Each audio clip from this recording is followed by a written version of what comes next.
माननीय पोलीस आयुक्त श्री संदीप कर्णिक साहेब, नाशिक शहर यांनी नाशिक पोलीस आयुक्तालय गुन्ह्याचा प्रतिबंध करण्यासाठी खंडणी विरोधी पथकाची स्थापना करून कारवाई करण्याचे आदेश केले होते।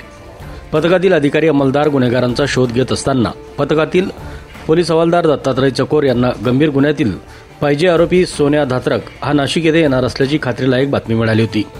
त्या अनुषंगाने पथकातील अधिकारी व अंमलदार यांनी दिनांक 20/6/2025 रोजी नाशिक रोड, पळसेगाव, शिंदेगाव व नायगाव रोड अशा वेगवेगळ्या ठिकाणी सापळे लावण्यात आले होते।